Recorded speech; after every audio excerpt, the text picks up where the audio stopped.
The night air still holds the scent of pine and river mist. In the shadowed room of a low wooden house, a man sits upright on a woven mat, eyes open long before the rooster's call. Outside, the sky is a deep indigo, stars fading like retreating embers, and in that hush between night and dawn, you can almost hear the heartbeat of the land itself. This is not the beginning of a legend or a battle. This is the beginning of a day, one day in the life of a samurai warrior. Not the shouts of war banners, but the soft, deliberate breath before the sun rises, the weight of ritual, the hidden world that shapes the blade before it's ever drawn. He inhales slowly, the cool air filling his lungs. His hands rest lightly on his thighs, palms down. The tatami under his knees smells faintly of straw and smoke from last night's fire. His home has modest sliding paper doors, wooden beams, a low shelf with a small shrine. The sword stand in the corner holds two blades, sheathed, gleaming faintly in the half-light. Their presence is quiet but commanding, like sleeping dragons. As the first line of silver appears along the horizon, he closes his eyes and bows his head.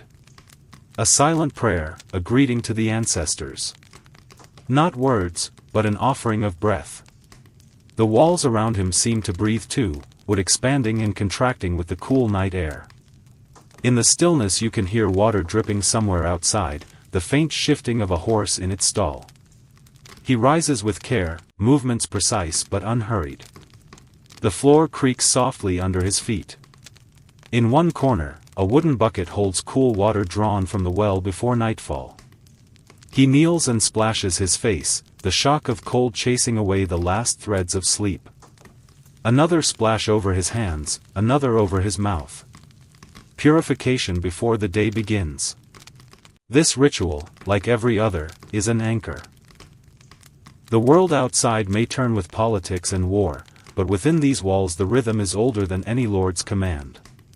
Before he trains, before he eats, before he dons armor or touches steel, he cleanses himself, grounds himself. It is a discipline as much as swordsmanship. He moves to the small household shrine. It is a simple raised shelf with a little wooden gate, white paper streamers hanging like frozen raindrops. He places a pinch of salt before it, then bows deeply. His fingers brush the edge of an old scroll with calligraphy, a family motto handed down from his grandfather. The ink is faded, but the characters still burn with meaning, duty and harmony. The room brightens slightly as dawn leans against the paper walls. Birds begin their first tentative calls. The samurai draws a long, slow breath and rises to his full height. He straightens his back and smooths the folds of his robe. He opens the sliding door. Cool air spills in, carrying the scents of damp earth, pine needles, and the faint salt of the distant sea. The courtyard outside glows with pre-dawn light, stones still wet with dew, a small rock garden raked into delicate waves, a single pine tree bending like a brushstroke. Beyond the garden walls rise the dark silhouettes of hills and rice paddies, mist curling in their hollows. A wooden stand holds his practice weapons, a long bakken, wooden sword, and a shorter companion piece. He steps into the courtyard barefoot, the ground cool under his soles, and bows to the east where the sun will rise. His breath mists in the air. For a moment he simply stands there, feeling the world awaken around him. Then, with a smooth motion, he lifts the wooden sword. His hands settle into their familiar grip, left at the base, right above. His stance widens slightly, knees soft, spine straight. He closes his eyes again, listening. Somewhere a rooster crows. Somewhere a bamboo pipe trickles water. The air between his palms and the hilt vibrates faintly with anticipation, like a bowstring drawn but not yet loose. The first cut is slow, deliberate. A downward arc, stopping just short of an invisible target. He exhales as the sword descends. Another cut, this time diagonal. Then a thrust. His feet slide on the packed earth, each step measured. He is not fighting an opponent, he is carving the shape of discipline into the air. For the next few minutes, the courtyard fills with the sound of his movements, the soft scuff of feet, the whisper of wood slicing empty space, the steady rhythm of breath. The mist curls and shifts as if moved by his strikes. His posture never collapses, his focus never wanders. This is meditation with a blade. Inside the house, his wife stirs quietly. A pot of rice simmers on the hearth. Children, still asleep, murmur in their dreams. The samurai's world is both warrior and father, retainer and teacher. Yet in this early hour he is simply a man standing between night and day, shaping himself with silence and movement.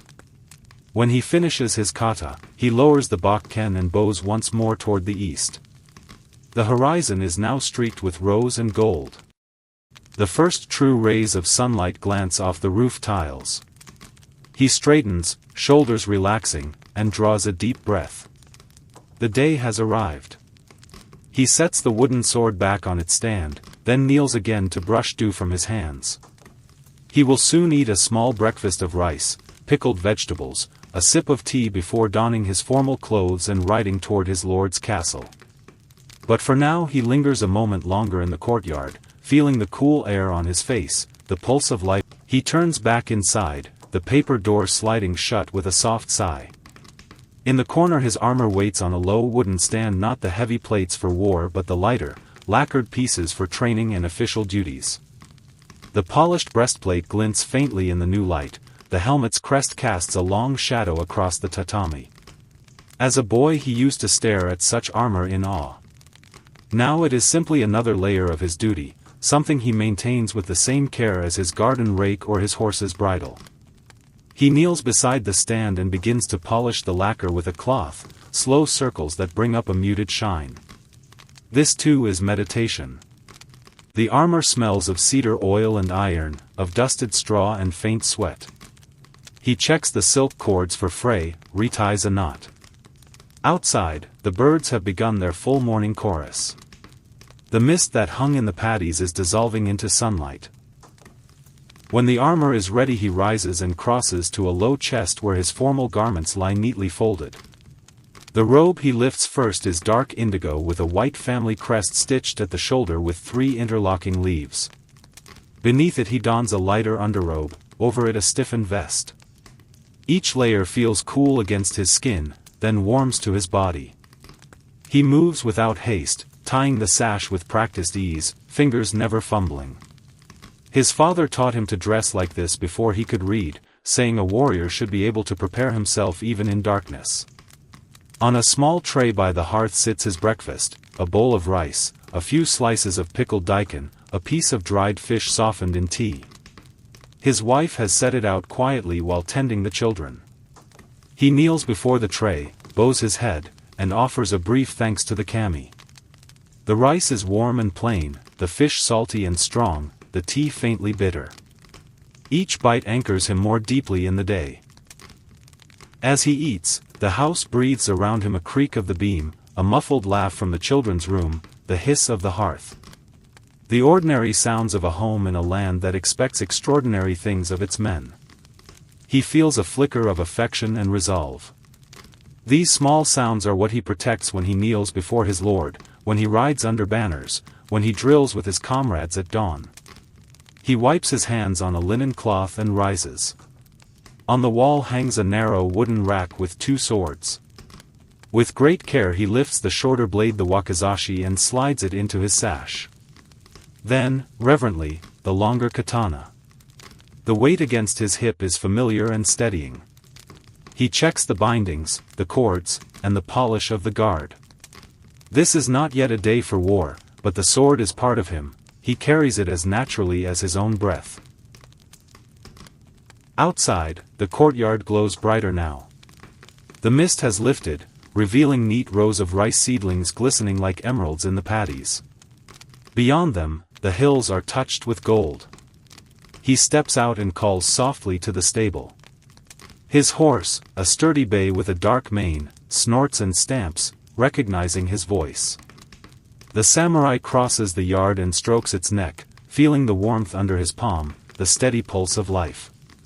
He slides a hand along the bridle, checks the hooves, murmurs a word of thanks. Before mounting, he pauses again at the garden's edge. A small stone basin sits beneath a bamboo spout, water trickles steadily into it, the sound a clear note among the bird calls.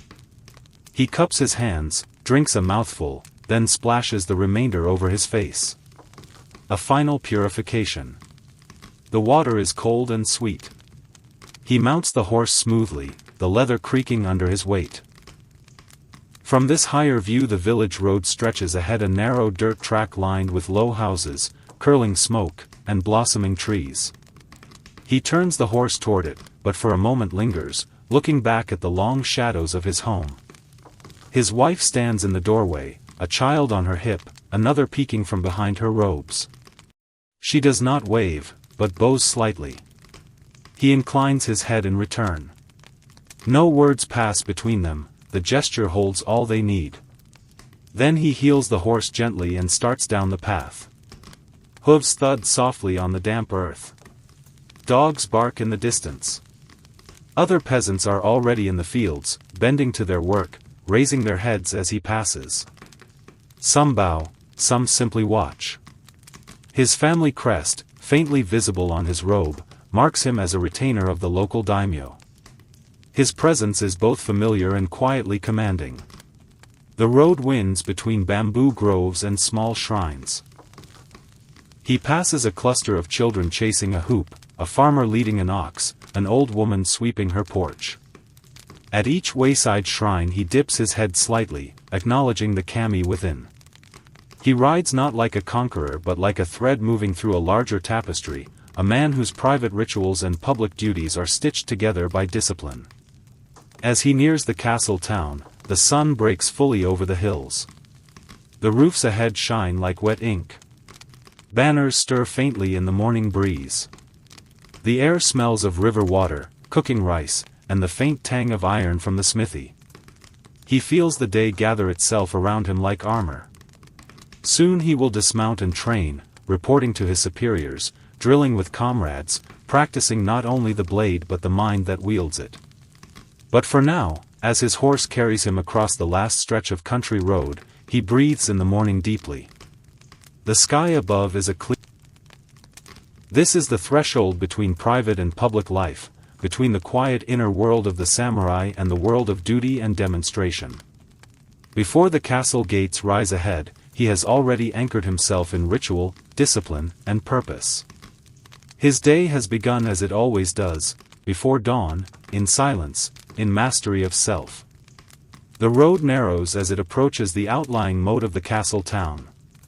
He slows his horse to a walk, using the change of pace to steady his breathing. The rhythm of hooves over the bridge boards becomes a kind of heartbeat. The air here is cooler, scented with river reeds and damp stone.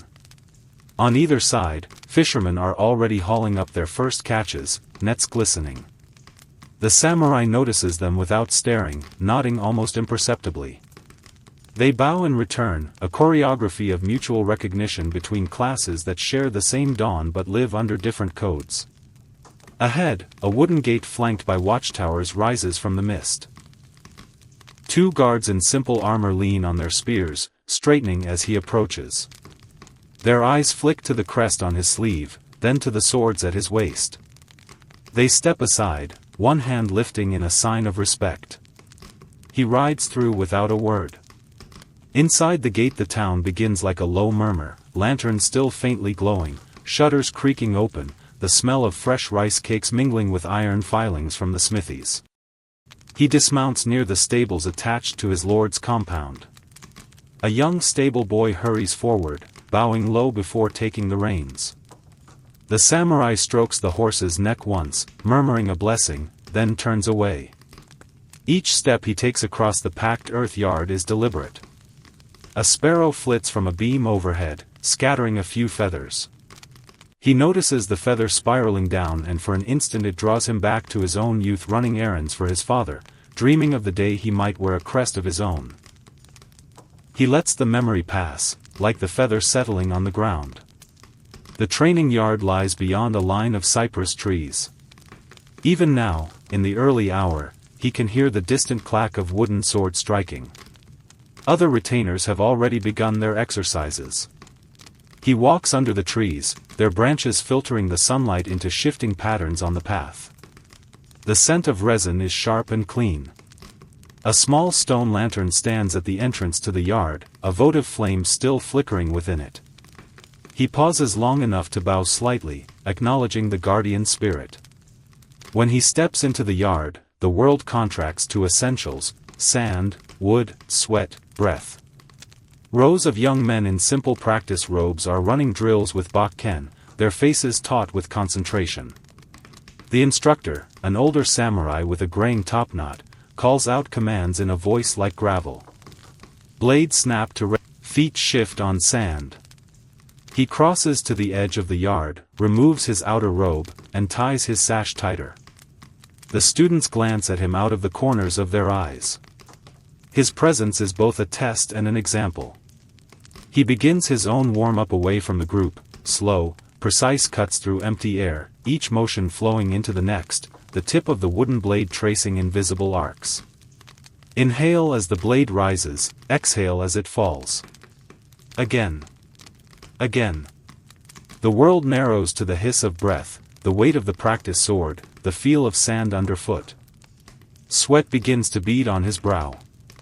The faint ache in his shoulders is welcome, it means his body remembers. After the warm-up he moves into paired exercises with another veteran samurai. They bow to each other, then circle slowly. The clash of Bakken against Bakken echoes like muted thunder. Step, parry, countercut. Step, parry, countercut.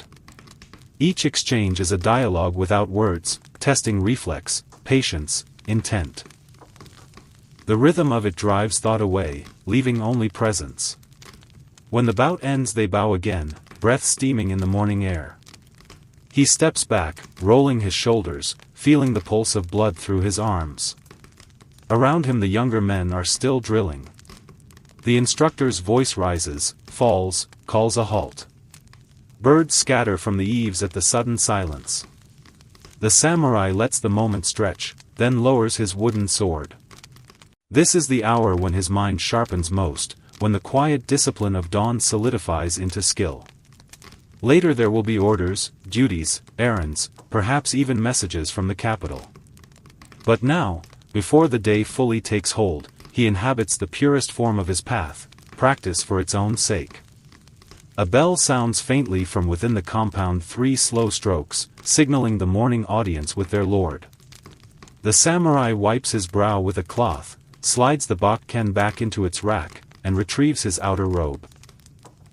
In a single motion he settles it over his shoulders, smoothing the fabric so the crest is visible.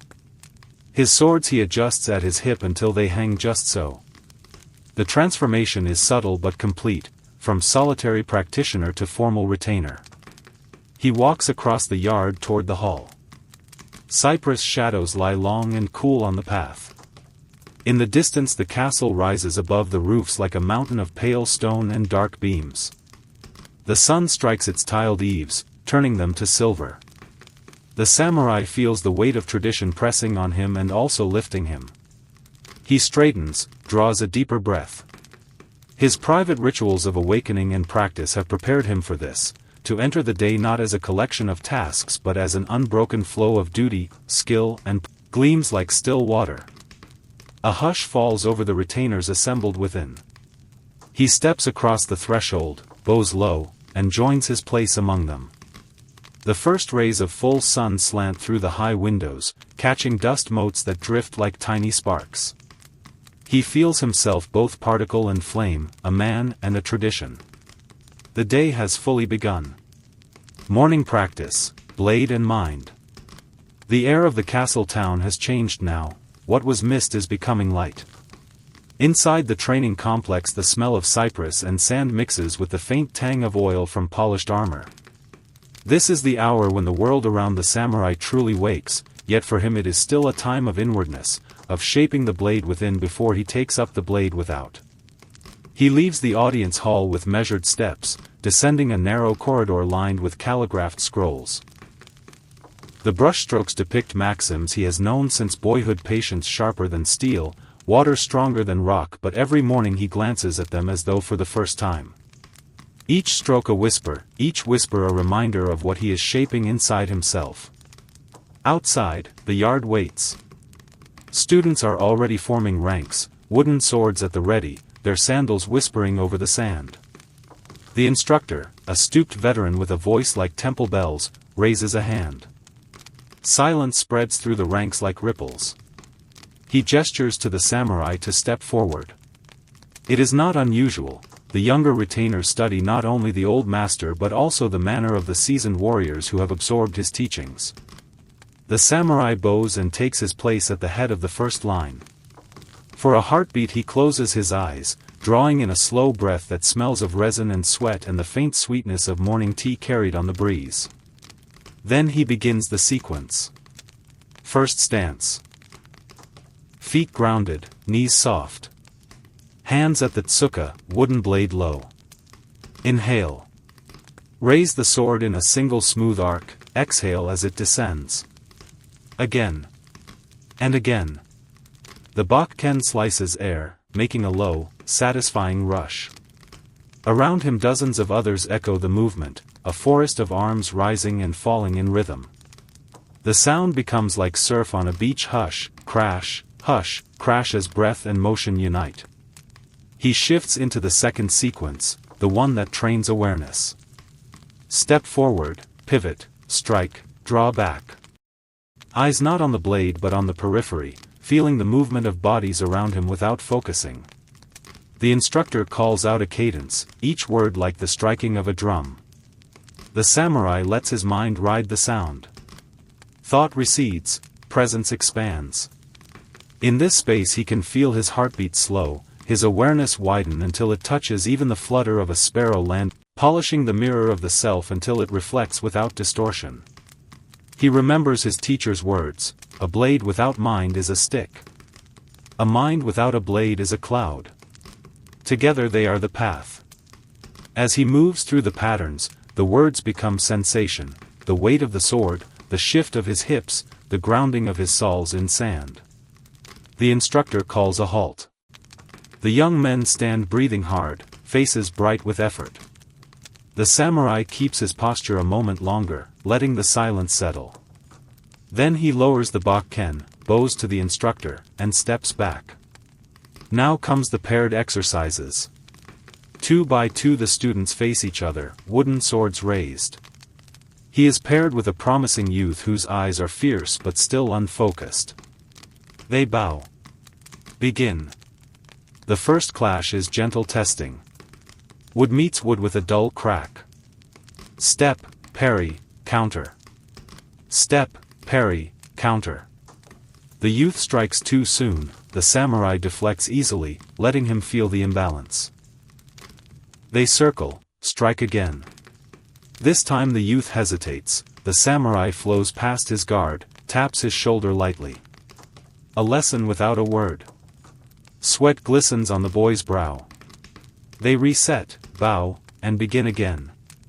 In each exchange the samurai measures his own patience, tempering it like steel. Beyond the drills there is archery.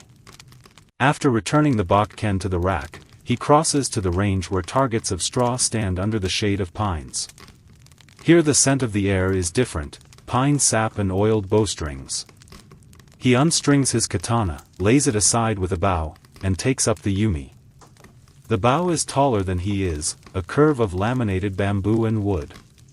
He sets an arrow, draws slowly until the string kisses his cheek. The world narrows to the target, yet also expands. He feels the breeze, the shifting of light. Release. The arrow hums, thuds into the straw. Another arrow, another breath, another release. The rhythm becomes a meditation. As the morning ripens, drums sound faintly from the main keep signals for different units of retainers to begin their appointed tasks. The students bow and disperse. The instructor returns to his post. The samurai unstrings the bow, wipes his palms on his hakama, and picks up his swords again.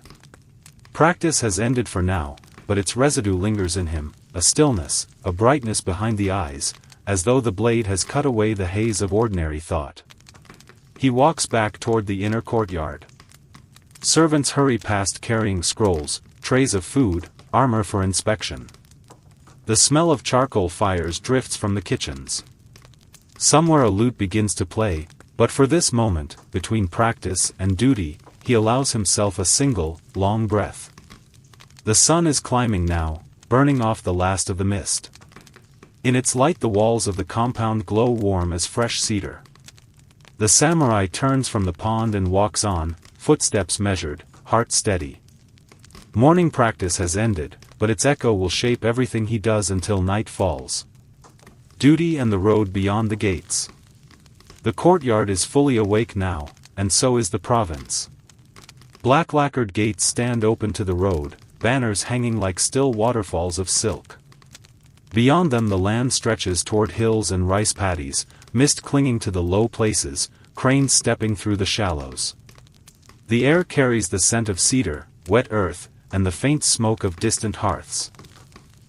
This is the hour when the samurai ceases to be only a student of the blade and becomes a living thread in his lord's tapestry, carrying messages, inspecting lands, escorting travelers, keeping order on roads that knit the domain together. He adjusts the cords on his cuirass, feeling the familiar weight settle across his shoulders. The practice yard sweat has dried, now the scent of oil and steel fills his senses. At his hip the katana and wakizashi rest silent but alive, polished to a soft glow. A junior retainer approaches, bowing low, holding out a wooden tablet inscribed with the day's assignment. The samurai accepts it with both hands, and reads the brushstrokes without a flicker. Today's duty: ride the northern road, visit the shrines at the border, ensure the toll keepers have been honest with the farmers bringing rice to market. It is a task of vigilance, but also of presence. To be seen is to reassure, to remind all who pass that the code still stands. He crosses the stable yard where his horse waits already saddled. The bay mare flicks her ears at his approach, eyes bright as polished stones. He strokes her neck, murmuring a greeting only she and the gods hear. The smell of horse sweat and leather mingles with the cool breath of morning. Swinging into the saddle, he feels the animal's warmth rise through his thighs, grounding him. A messenger hands him a small pouch of rice cakes, a flask of water. He bows, tucks them into his saddle bag. Then, with a squeeze of his knees, he and the mare move forward, hooves ringing softly on the flagstones. Passing through the great gates, he bows from the saddle to the gate captain, then turns his face to the open road. It stretches ahead like a brushstroke across parchment. On either side, pine groves and fields slip by. Peasants pause at their work to watch him pass, some bow, some simply glance up with weary eyes. He returns each look with a slight nod, not grand, but enough. The horse's hooves make a steady heartbeat on the packed earth. Each breath tastes of the world outside. As he rides he reviews the maxims of his training: move as water, watch as hawk, act as mountain.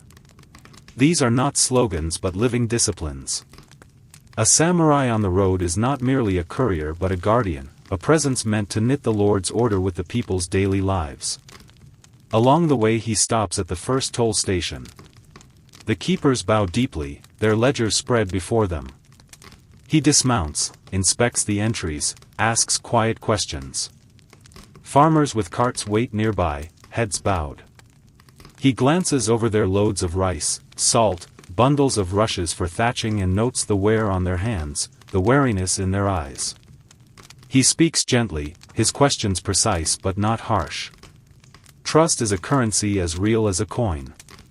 Moving on, the road narrows into a cedar-lined pass. Here the air grows cooler, the light broken into shifting emerald by the high branches. The samurai slows his horse to a walk, senses alertness. Bandits have been known to haunt such places, and though months may pass without an incident, he treats each curve as a potential stage for one. His gaze slides over the undergrowth, noting broken twigs, fresh tracks. Nothing today but deer prints and the faint pad of a fox. Still, his hand rests loosely on the reins near the hilt of his sword, a gesture both casual and ready. At the pass's crest stands a small roadside shrine, its roof moss-soft, its offering box neatly swept. He dismounts, kneels, places a coin and a pinch of rice at the base of the wooden kami. The wind stirs the paper streamers. For a moment he closes his eyes, listening to the hush of the trees, the small trickle of water nearby. This is not just ritual but recalibration, a moment to align his inner stance before he descends into the busier lands below. Mounting again, he lets the mare pick her way down the slope.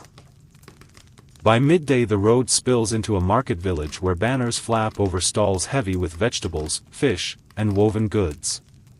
Children run laughing between carts.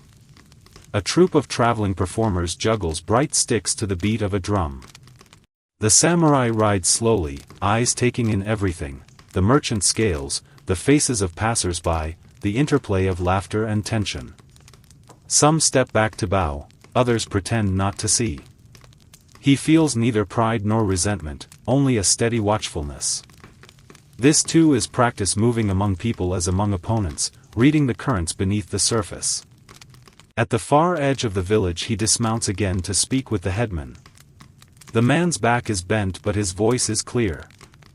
They speak of harvest yields, of a sick child, of rumors from the next province. The sun leans westward now, shadows stretching long across the fields. The samurai turns his horse toward the return road, feeling the weight of the day's impressions settle in him like stones in a riverbed. He has not drawn his sword, he has drawn instead on patience, on presence, on the quiet power of being seen. This, too, is the warrior's path. As the mare picks up a trot he lets the rhythm carry him inward. The sound of hooves becomes a drumbeat under a chant no one else can hear. He crests a hill and sees the castle town in the distance, its roofs glowing like ink-washed gold in the lowering sun.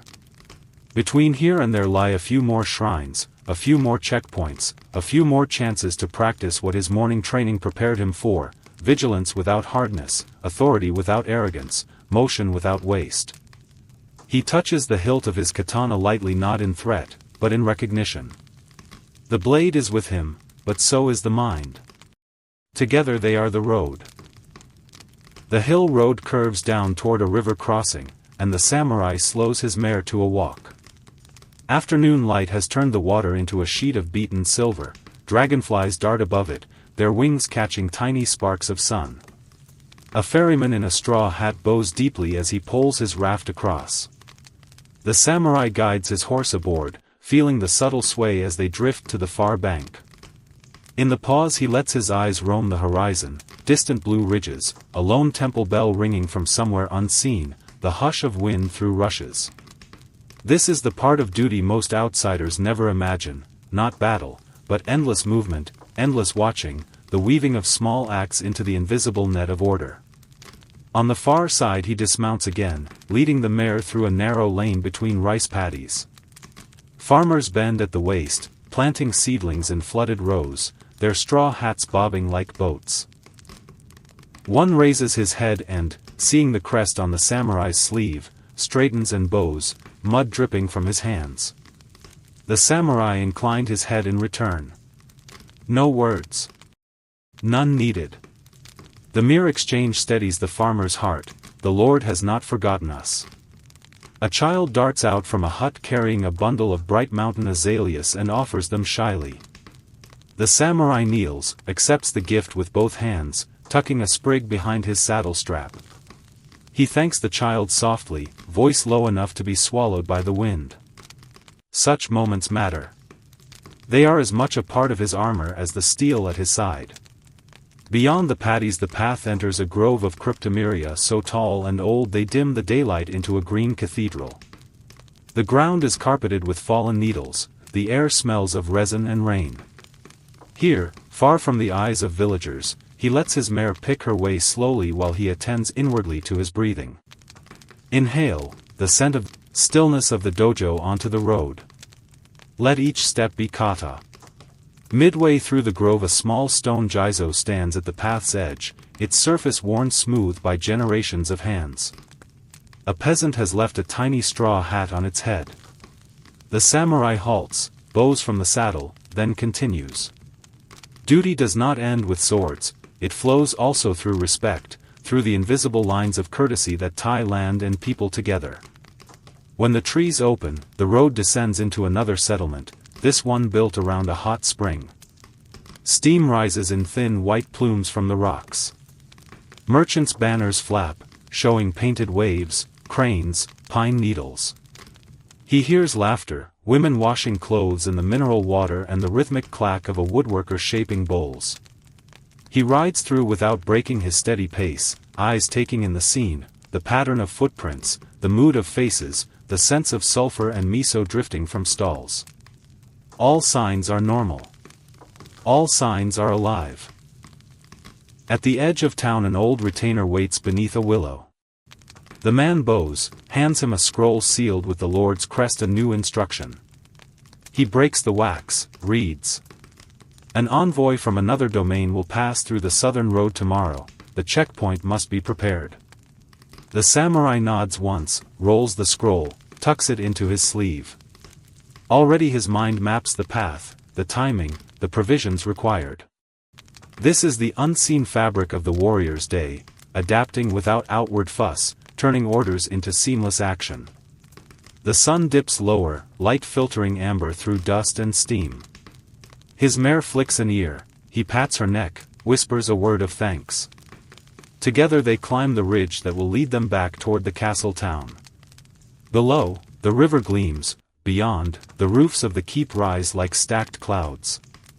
The wind carries the smell of evening fires and the faint beat of a taiko drum from some distant practice yard. He pauses at the ridge crest, letting the scene settle into his memory.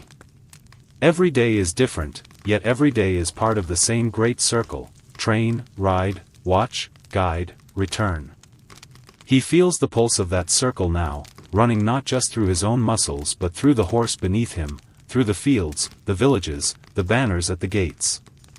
This is what it means to be samurai, not a moment of duel frozen in woodblock print, but a life of ceaseless threads woven through land and people, seen and unseen, steady as the turning of the sun. He clicks his tongue, and the mare steps forward. Hooves strike sparks from a patch of stone, then settle into the rhythm of descent. The road home awaits, and with it, the quiet rituals of evening that are no less a part of the way than the flash of steel. By the time the sun tilts toward the western ridges, the noon but a deeper, slower amber that seems to pour rather than shine. The samurai knows this light well. It marks the threshold where his outward duties meet the inward discipline that has to carry him through the return journey. He dismounts at a wayside shrine built into a cliff face. Stone steps climb up to a weathered torii gate, its beams darkened by moss. He leads the horse to a trough, lets her drink, then bows twice to the gate and ascends. The shrine is tiny, a carved wooden fox, a bell rope, offerings of salt and sake in small ceramic cups. He refreshes the salt, refills the cups, then stands still, hands folded, eyes lowered. In this pause the roar of the day falls away. He hears the river below, a hawk's cry spiraling above the cliffs, his own breath moving in and out. Duty begins with presence, his old teacher once told him, and presence begins with breath. Back on the road the hills open into a high plain swept by wind. Grass bends like furrows on a sea. From here the castle town is visible in its entirety, the outer moat like a belt of dark water, the ring of warehouses, the rising tiers of tile roofs, and at the very heart the keep itself, white walls glowing against the mountains.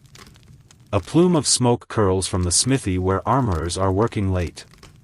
Tiny figures cross the bridges, scatter grain for pigeons, sweep the flagstones before the gates. The samurai's eye catches each detail automatically. Even beauty is data when you are responsible for its protection. He spurs the mare into a canter across the plain. Wind tears at his sleeves, the smell of grass gives way to the mixed odors of a town settling into evening: charcoal, soy, sweat, rain on clay tiles. He slows as he nears the first checkpoint. Guards bow, but he pauses to inspect their posts, to note whether the spears are racked correctly, whether the water buckets are filled, whether the torches are ready to be lit.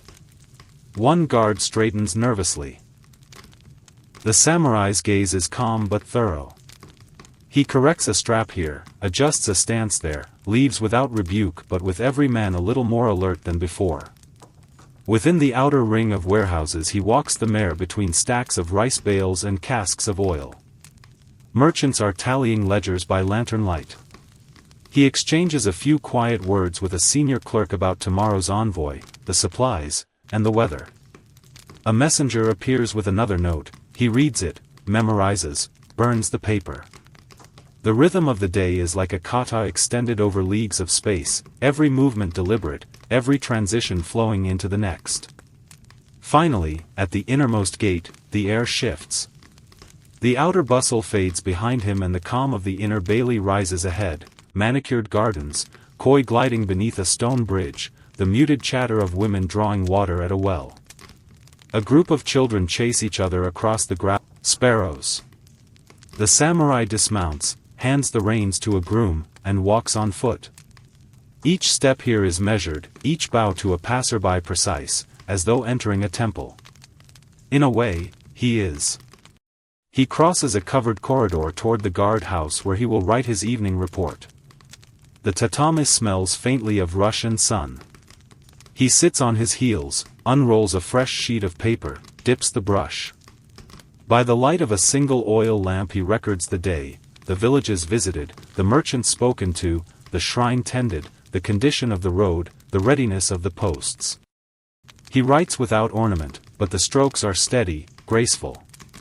This too is a form of practice, not swordplay, but the cutting away of anything unnecessary until only truth remains. When the report is finished he seals it, places it on a tray. Outside, a temple bell tolls the hour. The sound travels through corridors and courtyards, through stables and kitchens, through the city beyond the gates, a single deep note uniting them all.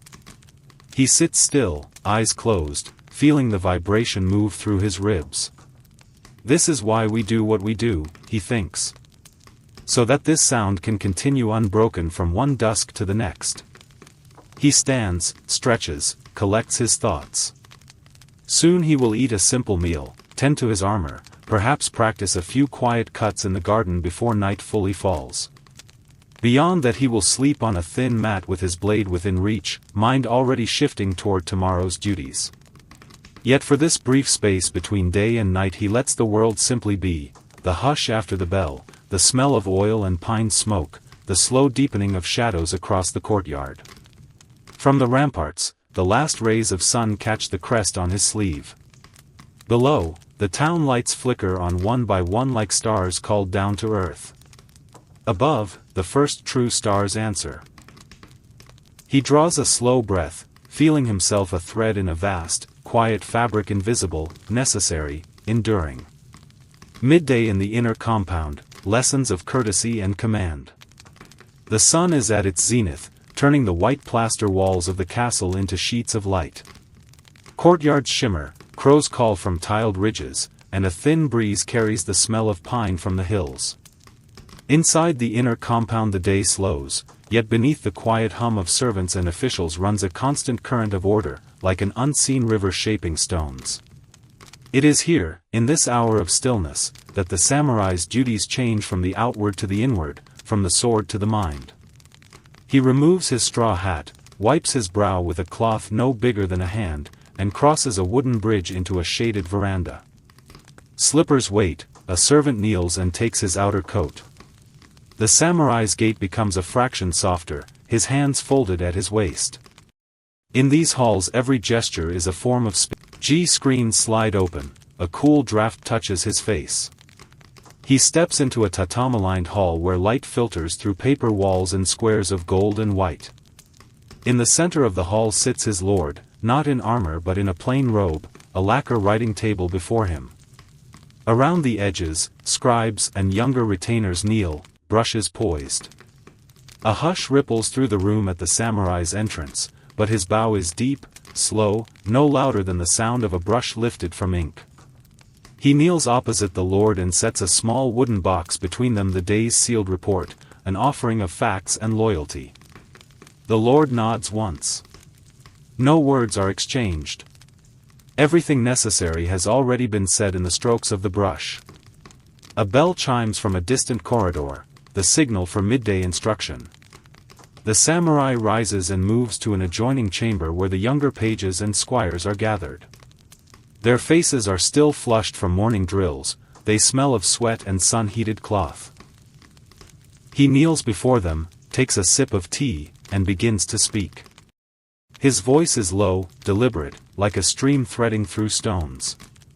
He does not tell them only of sword angles or archery stances, he speaks of how to walk through a marketplace without jostling others, how to offer thanks to a farmer whose cart they have inspected, how to hold a brush so that even a signature carries the weight of a promise. One boy fidgets. The samurai's gaze finds him, not harshly but steadily, until the boy's breath slows and his hands still. Another boy blurts a question about dueling. The samurai answers with a story instead of a lecture, of a time when his own blade stayed sheathed and yet earned greater respect than any blow struck. The pages listen, eyes wide. They will forget the story's names, but they will remember the pause before he spoke and the way the air felt heavier after. After instruction he leads them into the courtyard garden. Koi flash beneath a stone bridge. Pine needles drift like green snow across raked gravel. He shows them how to carry a practice spear without snagging a sleeve, how to bow to a temple gate even if no one is watching. A crow caws from the roof, the boys glance up. He explains how even the crow has its place, as a watcher of fields, a scavenger that keeps villages clean. Nothing in the domain exists outside duty, nothing exists outside. The cicadas rise and fall, their rhythm echoing the ebb of his own heartbeat. With each bite the morning's travels, the shrines, the checkpoints, the reports fade into a softer background. Afternoon duties will soon rise before him, meetings, inspections, perhaps a messenger from another province, but for this brief interval he simply exists as a man sitting on tatami, tasting the plain food of his station. A page slides the door open and bows. A merchant has arrived with a petition, a messenger brings news from the coast, the guard captain requests an audience. The samurai wipes his hands, stands, and steps back into the corridor. Midday is over. The rhythm of command begins again. As he moves through the compound the white walls throw back the sun's glare, but the air beneath the eaves is cool and shaded. He walks in silence, his mind already shaping the next hours like strokes of a kata. The bow, the pause, the step forward, the inquiry, the decision, the release. Outside, life continues, artisans hammering, children laughing, priests chanting, but within these walls each motion is a note in a larger score. He feels it beneath his feet like a hidden drum, the continuity of order, the responsibility that holds it, the invisible threads of courtesy that bind lord, retainer, and commoner into one realm. In that awareness the samurai's own breath deepens. He is not merely a man at midday, he is a hinge in the door between morning and afternoon, between outward strength and inward composure. The sunlight slides lower, shadows sharpen. Another chapter of the day begins to turn. Afternoon roads and inspections. The hour of the horse mid-afternoon arrives with a warm haze and the echo of hoofbeats on packed earth. Beyond the castle's white walls a living tapestry of rice paddies, hamlets, shrines, and forest paths stretches to the horizon. This is where the samurai now turns his steps. Morning practice sharpened his blade and his mind. Midday etiquette anchored his spirit in duty. Now the afternoon calls him outward again, to walk the domain he helps to guard. He moves through the outer gates without fanfare, accompanied only by a junior retainer who carries a ledger and brush. Villagers pause in their work to bow as he passes, a woodcutter lowering his axe, a mother wiping rice husks from her hands, children ceasing their game to stare at the crest on his sleeve. He returns each bow with one of his own, measured and sincere. This is not a parade ground ceremony but the daily weaving of trust. Without it, no armor can protect the realm. The road winds along a levee where dragonflies dart above the water. He pauses to watch a farmer tighten a sluice gate, then asks a quiet question about the harvest. The man's answer is brief but respectful, and the samurai notes it in his mind. Later, at the magistrate's hall, these fragments become part of a larger picture, which fields are healthy, which shrines need repairs, where a new footbridge might ease travel for traders. Afternoon inspections are not simply about order, they are about listening to the pulse of the land. A messenger appears from a side path, his straw cloak flecked with dust. He kneels, presents a bamboo tube sealed with wax. The samurai breaks the seal, scans the brushstrokes, a merchant's dispute on the eastern road, a sighting of bandits near the Cedar Hills. He tucks the note into his sleeve, mind already arranging the sequence of actions: a patrol dispatched at dawn, an interview with the merchant at sunset, a report to the castle by nightfall. Each piece small, each piece part of the whole. The road narrows beneath cedars. Their scent deepens the air, cool despite the sun. Here the samurai slows his horse, dismounts, and walks. A stone shrine leans at the curve, its fox guardian draped in a faded cloth. He straightens the offering bowl, sets a fresh coin from his pouch, and bows. No one watches, but the gesture matters. Just as sword drills polish the wrist, such pauses polish the heart. The junior retainer does likewise, a beat behind, still learning. Further on, at a checkpoint, two Ashiguru guards kneel as he approaches. He inspects their pikes, glances at the duty roster, asks if any travelers passed without papers. Their answers are prompt.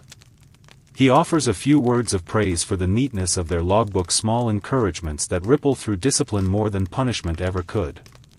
Before leaving he notes the worn boards of the watchtower. Repairs will be ordered before the typhoon season. The sun begins its slow tilt toward the west.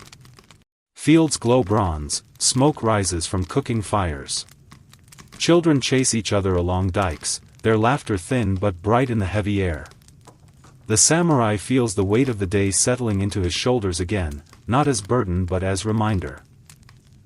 Each path walked, each voice heard, each signature given is part of the invisible armor of the domain.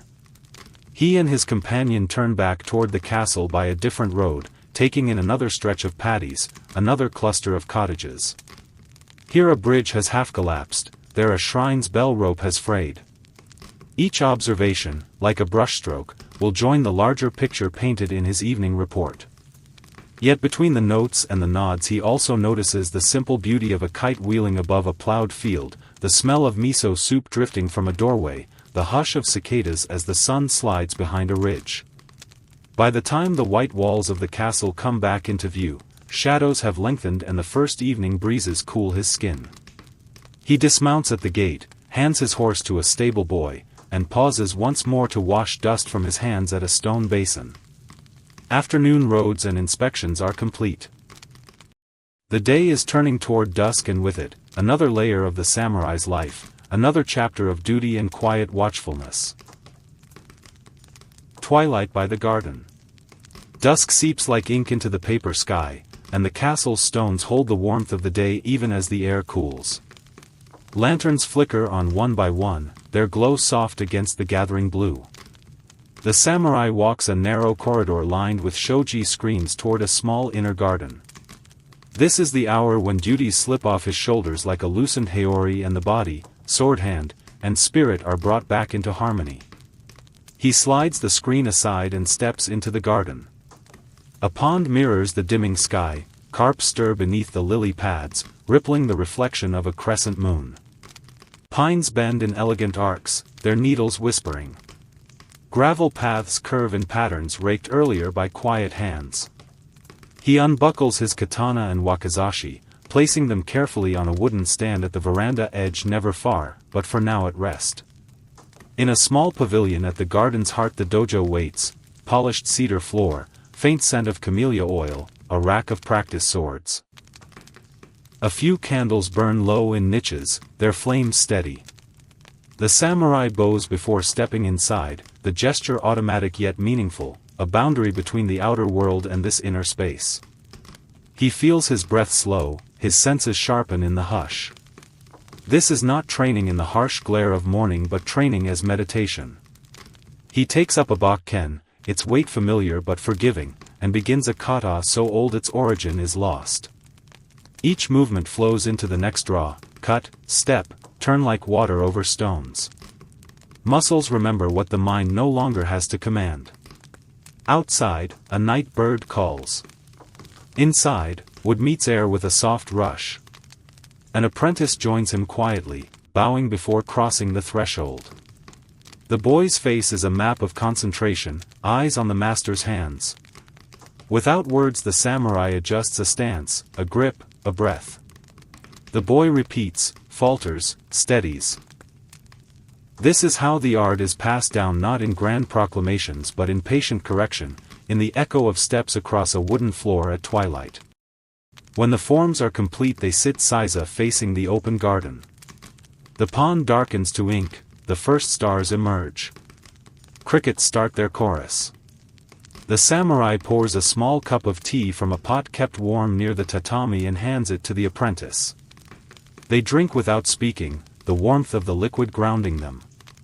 In this stillness, instruction becomes something larger than technique, a way of being present, a way of carrying silence like a hidden blade. A temple bell far off strikes once. The boy gathers the practice swords, the samurai retrieves his real blades, sliding them back through his obi. They bow to each other, then to the empty dojo, acknowledging not just the space but the generations whose sweat and discipline shaped it.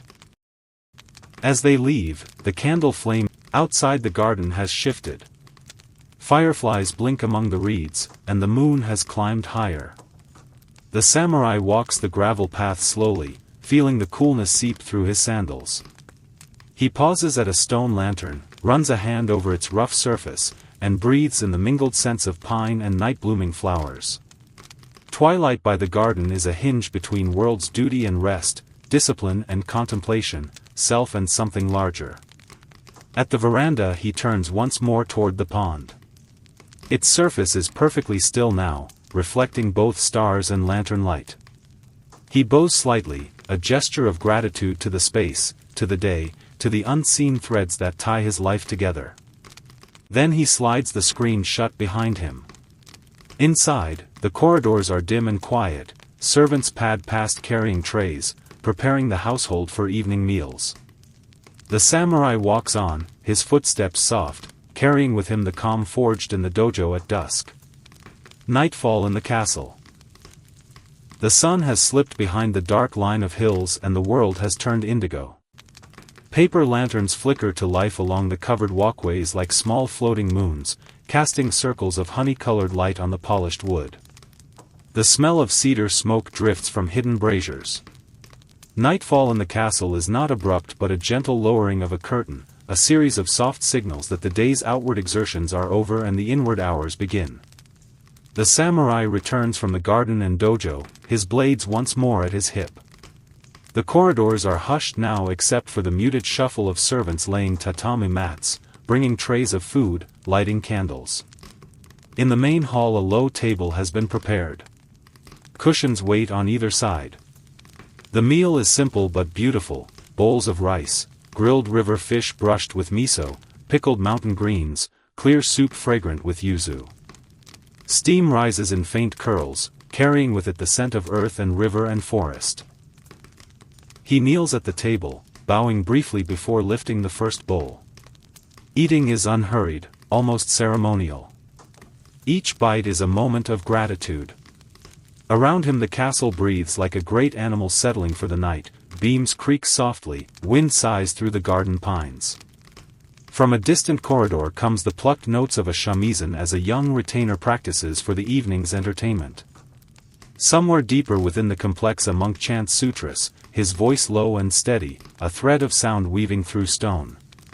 When the meal is finished, he wipes his hands on a folded cloth and rises to attend the evening council. The audience chamber is dim, its tatami freshly brushed, a scroll painting of cranes and pines hanging behind the dais. A few other warriors sit already, their armor removed, their robes immaculate.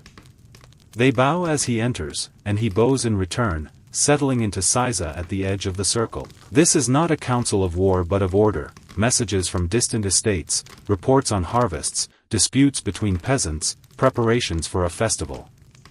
Each matter is presented quietly, decisions given with measured words. In this twilight hour the samurai's role shifts from the physical discipline of the dojo to the mental discipline of governance, listening more than speaking, weighing more than wielding. Outside, the wind rises briefly, rattling the shoji screens like a ghost before falling silent again. After the business is concluded, the lord of the household offers a final bow, dismissing them to their quarters. The samurai lingers a moment, pouring one more cup of tea, inhaling its steam. He thinks of the journey from dawn until now, the rising, the training, the inspections, the twilight practice, and feels the quiet satisfaction of a day held in balance. In the stillness of nightfall, duty becomes a softer thing, not a weight but a rhythm. He walks back through the corridors at an unhurried pace. Servants are extinguishing some of the lanterns, leaving pools of shadow between islands of light.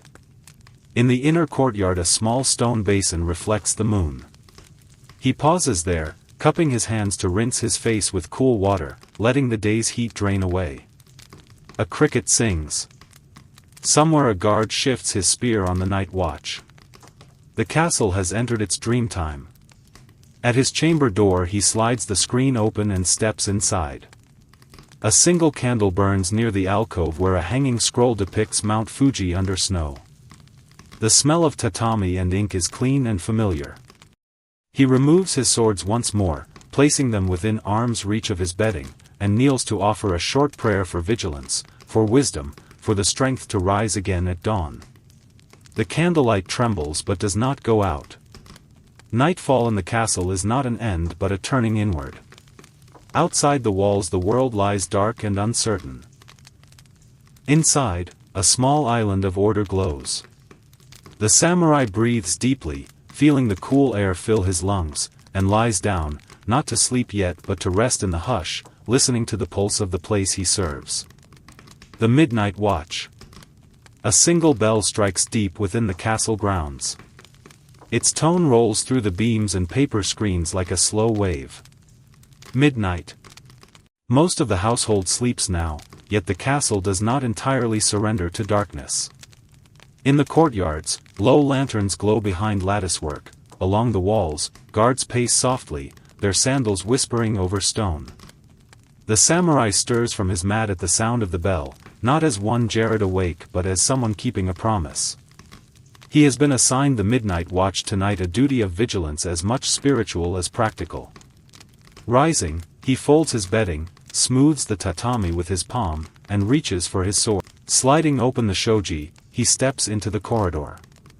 The air has cooled, its dampness carries the smell of pine needles, wet stone, and the faint metallic tang of river mist. He moves soundlessly, past sleeping rooms and shuttered alcoves, until he reaches the northern gate. There, a junior guard bows and hands over a small iron lantern whose flame dances inside like a caged fox. He begins his rounds. The castle at midnight feels different, less like a building and more like a living body breathing slowly. Rafters creak, water drips from unseen eaves, a moth flutters in a halo of light. Each step is measured. He pauses to listen at certain corners, peering out into the ink-dark gardens. The koi pond reflects only a sliver of moon. At the outer wall he stops to gaze beyond the compound. Fields lie asleep under a sheet of fog, and in the far distance a lone dog barks once, then is silent. The world feels vast and empty, yet he senses the invisible lattice of duty stretching even here. Farmers in their homes, messengers on the road, monks awake at prayer. All bound to one another like threads in a great tapestry. He continues his circuit, lanterns swinging lightly from his hand, swords balanced at his hip. His thoughts drift between alertness and meditation. He remembers his own teacher's words, to watch at night is to practice seeing the unseen. He notices the tiniest shifts, a change in wind direction, the sudden hush of insects, the different timbre of a floorboard. In these details is safety. In these details is the art of living. As the hour deepens, he comes upon the small shrine set into the inner wall. There, he kneels briefly, setting the lantern down, and bows his head.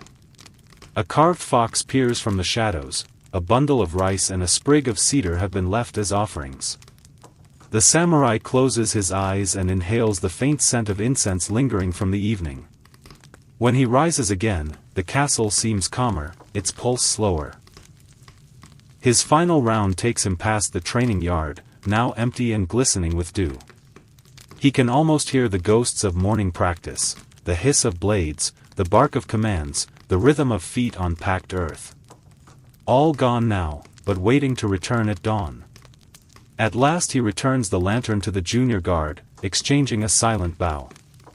The bell does not strike this time, only the quiet creak of wood and the distant trickle of a water basin mark the passing of minutes. The samurai slips back into his chamber, removes his swords, and sits for a moment in the darkness, back straight, eyes closed. His watch is finished, yet the stillness remains inside him like a clear pool. Night's middle hours have taught him again what no lecture can, that vigilance and serenity. The dawn return. The night thins like ink in water. In the east, a pale wash of color seeps over the hills, not yet sunlight, but the promise of it. Inside the castle, silence still reigns. Servants and guards are only beginning to stir, their movements muffled, voices kept low. It is in this breath between dark and day that the samurai rises again, not as a sentinel but as a man re-entering the world of light. He rolls his mat, places his swords at his side, and slides the shoji open. A draught of cool dawn air glides in, smelling of wet earth and the faint sweetness of plum blossom. His body aches pleasantly from the night watch, yet his mind is clear. He steps into the corridor barefoot, the wood chilled under his soles, and makes his way toward the courtyard. The sky is a tapestry of soft grays and blues. In the training yard, dew clings to every grain of sand like tiny beads of glass. The koi pond mirrors the first color of the sky. A cockerel crows once, breaking the silence. Somewhere in the town below, a temple bell answers, its note long and resonant. The samurai pauses at the threshold of the garden. He has stood here many times, but in this hour the familiar is transformed, walls blur into mist, trees glow as though outlined in silver, and even the worn stones of the path seem new. He kneels to touch the ground, grounding himself, whispering a brief thanks for another dawn survived. He walks the perimeter slowly, checking gates and locks one last time. His duty of the night complete, he bows to the junior guard who now takes the morning shift. Their exchange is wordless, yet heavy with meaning, the passing of responsibility from one pair of hands to another, an unbroken chain that stretches back through years. Turning inward, he crosses to the small inner shrine where he paused hours before. The incense is only a trace now, but he lights a new stick, watching the smoke rise and twist. In its curling form he imagines the cycles of his own life. Watch, train, fight, guard, and always return. No beginning, no end, only the rhythm. With the sky brightening, the household begins to hum awake. Kitchen fires crackle, a clatter of wooden buckets echoes from the well, and the smell of steaming rice drifts through the corridors. He greets a pair of servants with a nod, his presence a steadying anchor amid their hurried preparations. At the edge of the courtyard he stops once more. Beyond the gate the town lies under its morning veil, shopkeepers lifting shutters, fishermen hauling nets, children trotting to errands with baskets bigger than their arms. The samurai's watch has ended, but his connection to farmers, merchants, priests is constant. He feels the invisible threads binding castle and village, lord and vassal, warrior and commoner. He returns to his chamber to unfasten his armor, placing each piece on its stand with care of cloth. By the time the final strap is untied, the sun's edge has broken free of the hills, flooding the room with a clear gold. Shadows retreat into corners. He sits for a moment, hands on his knees, letting the warmth touch his face. In that stillness, a thought rises like a bird: every dawn is a return, not just from night but from the self he was yesterday. The watchman steps aside, the student, the servant, the protector steps forward. Another cycle begins. A knock at the door signals the day's new duties. The samurai stands, straightens his robe, and takes up his swords. Outside, the courtyard now blazes with light, and the sound of wooden sword striking echoes from the practice yard. Dawn has come, the world resumes. He steps into it quietly, but with purpose, carrying the calm of the night within him like a hidden talisman. The day's orders. The sun has fully lifted over the ramparts now, striking the tiled roofs until they shimmer like fish scales. Inside the castle, the hush of night has been replaced by a low, purposeful murmur, sandals scuffing on polished floors, pages running with scrolls, the faint clack of abacus beads from the steward's room. The samurai has set aside his night watch self, his armor is stored, his hair retired, his swords at his hip. He walks toward the audience hall where the day's instructions are given, moving with the calm rhythm of someone who has done this countless times but still feels the gravity of it. A small drum beats once, twice. Sliding doors roll back. He enters with 3 other retainers and kneels on the tatami. In the high alcove, a scroll painting of cranes and pine trees hangs symbols of longevity and loyalty. The chamber smells of fresh ink and cedar. When the Lord steps in, no words are wasted. A steward reads the dispatches in a voice as steady as the tide. A dispute between farmers over irrigation, a merchant ship arriving from distant ports, a warning about bandits on a mountain road.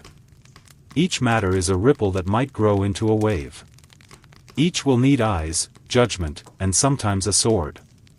As the orders are spoken, the samurai listens not only with his ears but with his entire body. This is the other half of his life, as vital as the blade, absorbing nuance, weighing duty, measuring when to act and when to wait. A map is unrolled, brush points at a route along the river. He bows, accepting the task with a wordless breath. The road leads through villages he has known since boyhood. He will be protector, mediator, and silent witness all at once. The formal audience ends. Outside, the castle bustles like a hive. Junior soldiers drill in the yard, merchants line up at the outer gate, women carry baskets of food to the kitchens. The messenger's cloak, the way a guard grips his spear a little too tightly. All of it is information. All of it is part of the world he must move through. Back in his chamber he prepares for travel, laying out a lighter set of armor, a rolled-up banner marked with his lord's crest, a packet of dried rice and tea. He writes a short letter to his family, sealing it with wax as a habit before every journey. The ink blots slightly, he waits for it to dry, watching the characters darken on the page. Then he tucks the letter under a small Buddha on his shelf, a silent promise to return. By mid-morning the castle gate rises. He mounts a horse, joined by 2 younger retainers, their faces bright with the thrill of duty. Outside the walls, the landscape opens, mist lifting from the rice fields, cranes rising from marshes, villagers bowing as they pass. The air smells of pine and river water. With each hoofbeat, the castle recedes behind him and the wider tapestry of the domain unfolds.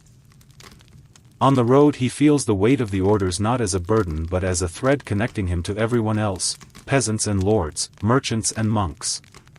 This is the life behind the romantic image, the endless weaving of attention, compassion, and discipline into action. The sword at his side is quiet, but ready, the mind above it is steady, like a pond under wind. The day stretches ahead. There will be disputes to settle, messages to deliver, perhaps danger at some bend of the path. Yet in this early hour, riding under a sky that has turned a clean blue, the samurai senses only clarity. Another cycle has begun, another page of duty turned. He adjusts his grip on the reins and rides on, the banner at his back catching the light like a silent flame. On the road to the village. The castle walls shrink to a gray line behind them, swallowed by morning haze. Before the samurai and his 2 companions stretched the domain. Terraced fields glistening with water, footpaths threading through bamboo groves, mountain ridges rising blue at the horizon. A thin mist clings to the low ground, the air smells of wet earth and pine. Each hoof fall on the packed road sounds louder here than within the castle. A slow, steady heartbeat under the caw of crows. They ride at an even pace. The samurai's armor is lighter now, only lacquered plates over a plain indigo robe, but the daisho at his side, long katana and short wakizashi are as sharp as ever. The banner bearing his lord's crest flickers behind him, a silent notice to all who see it: these men travel under authority. Farmers pause at the edge of fields to bow as they pass. Children peek out from behind their mothers' sleeves, eyes round at the sight of real warriors on the road. The samurai takes in the signs of the season as he rides: rice just planted, green shoots pushing through water, silkworm houses shuttered against damp, carp streamers hung outside houses to bless children with strength. This is why he trains, why he obeys to guard a rhythm older than himself. He nods back to the villagers, not smiling exactly but softening his gaze. Respect moves both ways, even if words do not. At a bend where the road dips toward the river, they dismount to water the horses. The young retainers chatter about rumors they've heard of a traveling monk preaching strange prophecies, a merchant bringing spices from the south, and a fox spirit glimpsed at dusk. The samurai listens without interruption, letting the sound of their voices mix with the river's murmur. Stories, like currents, carry news from far-off places. Even idle talk can be a map of the unseen world. They continue on. The path narrows through a cedar grove, cool and dim after the open fields. Shafts of sunlight spear through the branches, striking the samurai's face and vanishing again. He breathes the resin-thick air and feels his mind settle. Even on duty, travel has its meditative hours, when the road itself seems to instruct step by step, breath by breath. By midday the first roofs of the village appear, thatched and low, smoke rising in straight columns from cooking fires. A shrine stands at the entrance, its rope hung with white paper strips that flutter like small wings. The samurai dismounts and bows once before it, touching the hilt of his sword lightly in an unspoken prayer. The villagers are already gathering, word of his arrival spreading faster than hoofbeats. Faces show a mixture of relief and worry. Problems are easier to bear when someone comes to witness them, but authority also carries judgment. He walks slowly into the square, removing his straw hat so all can see his eyes. Children press closer, whispering. Elders bow deeply. A farmer steps forward with calloused hands and a furrowed brow, beginning to explain the dispute over water rights that had reached the castle's ears. The samurai listens without interruption, his posture balanced, one hand resting lightly on the scabbard but in no way threatening. Behind him the banner flickers again, not as a warning but as a reminder: this moment belongs to more than just these few people. It is part of the larger weave of the domain. And in that weave the samurai moves like a shuttle, carrying threads back and forth from lord to villager, from complaint to resolution, from potential chaos to restored order. His voice, when he finally speaks, is quiet but carries across the square, measured questions, patient clarifications, a suggestion of compromise rooted in old custom. He feels the eyes on him not only of the living but, in a sense, of his ancestors whose code he tries to embody. The day lengthens. The sun angles west. Before anything is decided he will inspect the fields himself, walk the contested canal, speak to both sides again. This is his work as surely as drawing a blade. In this village, at this moment, the way he acts will ripple outward long after he has ridden on. On the road to the village. The castle walls shrink to a grey line behind them, swallowed by morning haze. Before the samurai and his two companions stretched the domain, terraced fields glistening with water, footpaths threading through bamboo groves, mountain ridges rising blue at the horizon. A thin mist clings to the low ground, the air smells of wet earth and pine. Each hoof-fall on the packed road sounds louder here than within the castle, a slow, steady heartbeat under the caw of crows.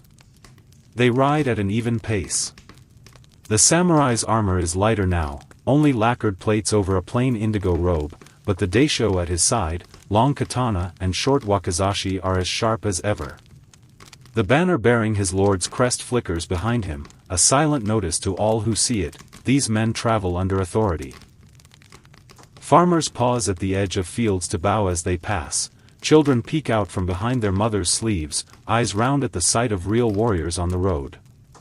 The samurai takes in the signs of the season as he rides: rice just planted, green shoots pushing through water, silkworm houses shuttered against damp, carp streamers hung outside houses to bless children with strength. This is why he trains, why he obeys to guard a rhythm older than himself. He nods back to the villagers, not smiling exactly but softening his gaze. Respect moves both ways, even if words do not. At a bend where the road dips toward the river, they dismount to water the horses. The young retainers chatter about rumors they've heard of a traveling monk preaching strange prophecies, a merchant bringing spices from the south, and a fox spirit glimpsed at dusk. The samurai listens without interruption, letting the sound of their voices mix with the river's murmur. Stories, like currents, carry news from far-off places. Even idle talk can be a map of the unseen world. They continue on. The path narrows through a cedar grove, cool and dim after the open fields. Shafts of sunlight spear through the branches, striking the samurai's face and vanishing again. He breathes the resin-thick air and feels his mind settle.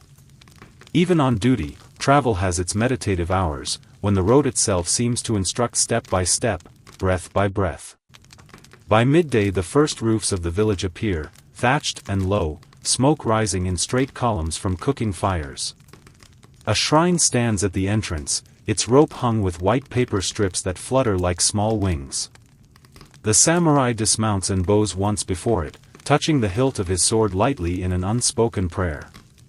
The villagers are already gathering, word of his arrival spreading faster than hoofbeats. Faces show a mixture of relief and worry. Problems are easier to bear when someone comes to witness. He walks slowly into the square, removing his straw hat so all can see his eyes. Children press closer, whispering. Elders bow deeply. A farmer steps forward with calloused hands and a furrowed brow, beginning to explain the dispute over water rights that had reached the castle's ears. The samurai listens without interruption, his posture balanced, one hand resting lightly on the scabbard but in no way threatening. Behind him the banner flickers again, not as a warning but as a reminder: this moment belongs to more than just these few people. It is part of the larger weave of the domain. And in that weave the samurai moves like a shuttle, carrying threads back and forth from lord to villager, from complaint to resolution, from potential chaos to restored order. His voice, when he finally speaks, is quiet but carries across the square, measured questions, patient clarifications, a suggestion of compromise rooted in old custom. He feels the eyes on him not only of the living but, in a sense, of his ancestors whose code he tries to embody. The day lengthens. The sun angles west. Before anything is decided he will inspect the fields himself, walk the contested canal, speak to both sides again. This is his work as surely as drawing a blade. In this village, at this moment, the way he acts will ripple outward long after he has ridden on. The road back and the Lord's audience. Mist lies low over the paddies when he rises. The villagers are still asleep, but a few women already stir the morning fires. He saddles his horse without waking anyone, the leather creaking softly, his armor cool against his skin. One boy from the headman's house slips out with a lantern to bow silently. The samurai nods, a gesture of respect and farewell. The road climbs steadily out of the valley, winding between pine and cedar. Birds begin to call as the sky pales from black to indigo. The samurai rides in silence, the reins loose in his hands, thinking of the arguments he has just settled, of the work that will continue long after he has gone. The smell of damp earth and pine needles mixes with the faint metallic tang of his sword. In the distance, the roofs of the castle catch the first light like dark wings folded around a heart of stone. Crossing the outer bridge, he feels the shift from the soft life of the village to the formal discipline of the keep. Guards at the gate straighten and bow. Pages hurry forward to take the reins of his horse. He walks across the courtyard toward the audience hall, each footstep measured, his mind already arranging his report, the state of the canals, the disputes between farmers, the names of those who have worked hard and those who have shirked their duties. Inside the hall the light is filtered through rice paper screens, pale gold on polished wood. His lord sits at the far end, still as a statue, his head indicating he has seen his retainer approach. The samurai kneels, places his hands to the mat, bows deeply until his forehead almost touches the floor. Then, in a voice quiet but steady, he begins to speak, of the road, of the people, of the water that must be guarded like a treasure. He does not embellish, he does not plead. He simply lays the facts like stones, one after another, building a small bridge of truth between the village and the seat of power. His lord listens without interruption, eyes lowered, fingers resting lightly on his knee. At the end he nods once. "You have done well," he says. "See that the work is finished. Reward the diligent. Guide the foolish."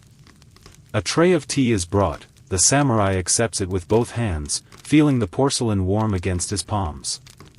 In this quiet ritual there is a sense of completion, the circle from castle to village and back to castle, from orders to action and from action to report. Beyond the screens a wind stirs the garden, carrying the scent of pine and early plum blossoms. The samurai drinks, setting aside for a moment the weight of armor and duty. Soon new orders will come. Soon the cycle will begin again. Echo of footsteps. The lamps in the castle gutter low, and the corridors empty of sound. Our samurai kneels once more before the tiny household shrine in his chamber. He removes the last traces of armor, places his sword side by side, and bows his head. Beyond the paper screens, the night air carries the smell of pine and rain. Somewhere in the courtyard a bamboo water spout clacks and echoes like a heartbeat. He thinks of the roads he's walked that day, the village children watching him pass, the negotiations under a sagging thatch roof, the whispers of retainers at council. He thinks, too, of the masters who trained him, of the brushstrokes of calligraphy he learned as a boy, of the discipline that shapes each breath.